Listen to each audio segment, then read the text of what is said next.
one to comp up. It's just a great big rectangle.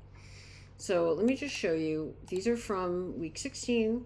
I have a number of these in here for you to work with, but some of these are PSDs and JPEGs rather than PSDTs. They're not templates. Nobody's gone in and created these mock-up objects for you. You have to do it yourself. So let's use, I have two of them open right now. I have this one, which is an illuminated subway sign. And I have this one, which is a bus shelter. So who did I pick? I picked Lindsay.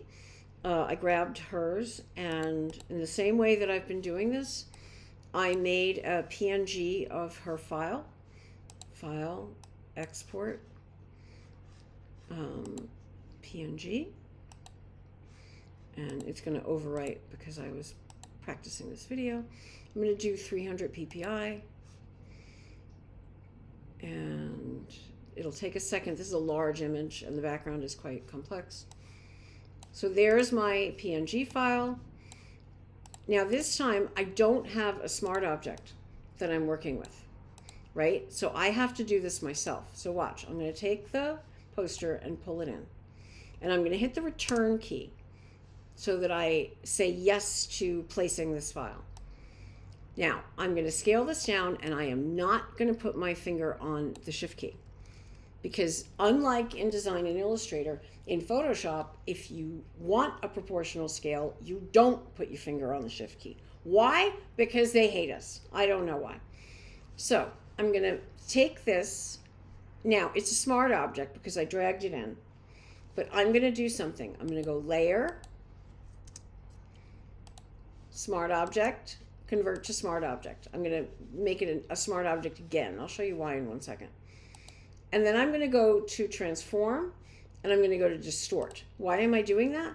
Because this is not a perfect square. And so I need to grab the corners using the distortion tool and map it to the bus shelter. And then I hit the return key.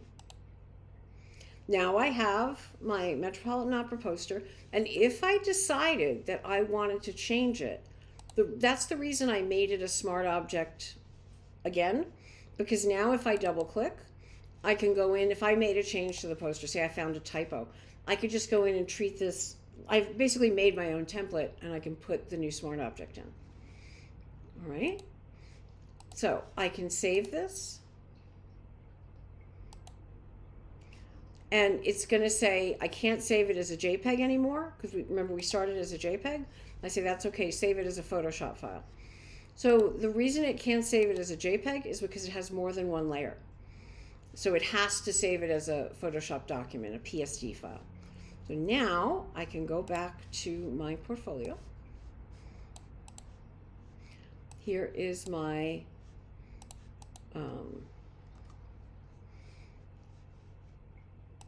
Project 3, where are you? Where did it go?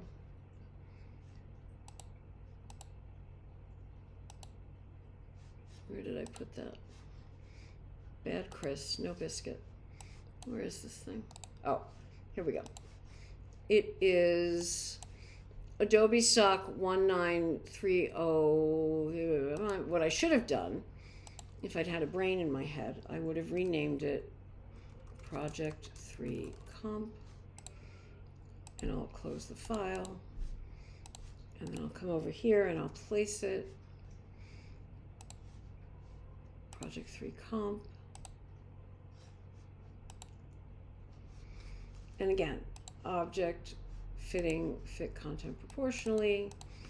And now I put my finger on the shift key because I'm in InDesign. Right? And I'll make it nice and big. And then, because I'm very, very proud of my beautiful typesetting, I'm going to come over here and I'll grab one of these that I'm particularly proud of, and I'll copy it, and I'll paste it, and I'll turn it black,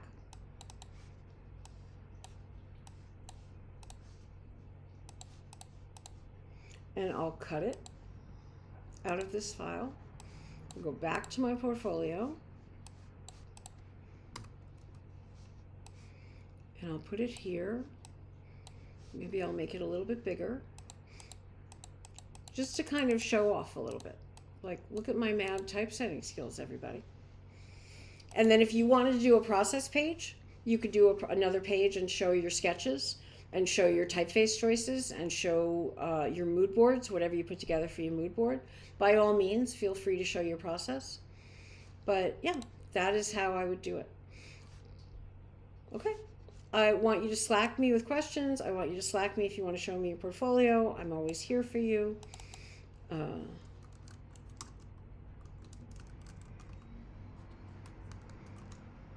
I would love to see your work. All right? Okay. That's it.